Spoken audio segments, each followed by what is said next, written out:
శివ శివ ఎంత పనైంది? ఏంటి ఈ అపచారం? ఏంటి ఈ ఘోరం? ఎవరు చేశారు ఆ పాపం? శ్రీశైలం ఆలయం ప్రసాదంలో ఎముక వచ్చిందని వార్త బయటకు రాగానే భక్తులందరూ ఇలానే మాట్లాడుకున్నారు. విపక్షాలు ప్రభుత్వంపై నిందలేశాయి. కానీ ప్రసాదంలో వచ్చింది ఎముకలు కాదు, దాల్చిన చెక్క అని ఆలయ అధికారులు చెప్పడంతో అంతా అవాక్కయ్యారు. ముకుందా జ్యువెలర్స్ తెలంగాణలో మొట్టమొదటి ఫ్యాక్టరీ అవుట్లెట్ మన కొత్తపేటలో ఫిబ్రవరి 14న గొప్ప శుభారంభం.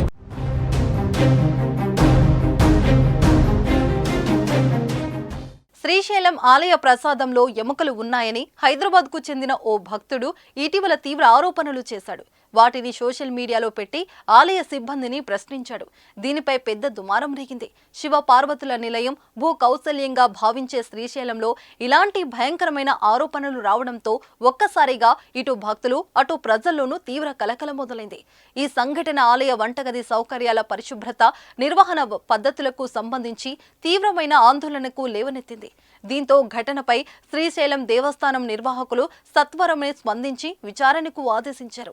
అయితే పులిహోరలో వాడిన దాల్చిన చెక్కలను చూసిన భక్తుడు ఎముకలుగా భావించారని ఆలయ కమిటీ విచారణలో తేలిందని ఆలయ నిర్వాహకులు వివరణ ఇచ్చారు. శ్రీశైల క్షేత్ర ప్రతిష్టను దెబ్బతీసి భక్తుల మనోభావాలను కించపరిచేందుకే ఇలాంటి వార్తలు వస్తున్నాయని అధికారులు ఆవేదన వ్యక్తం చేశారు. ఇలాంటి ఘటనలపై భక్తులు సమన్వయంతో వ్యవహరించాలని కోరారు.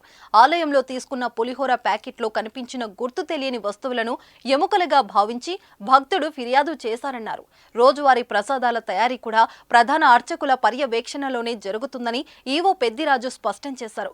పాకశాలలో తయారు చేసే రోజువారీ ప్రసాదాలు నియమ నిష్ఠలతో, శుచి శుభ్రతలతో ప్రధాన అర్చకుల పర్యవేక్షణలో జరుగుతాయని అన్నారు. అమ్మవారి ఆలయ ప్రాంగణంలో గల పాకశాలలో పులిహోర ప్రసాదంలో ఎముక వచ్చిందనేది వాస్తవం కాదన్నారు.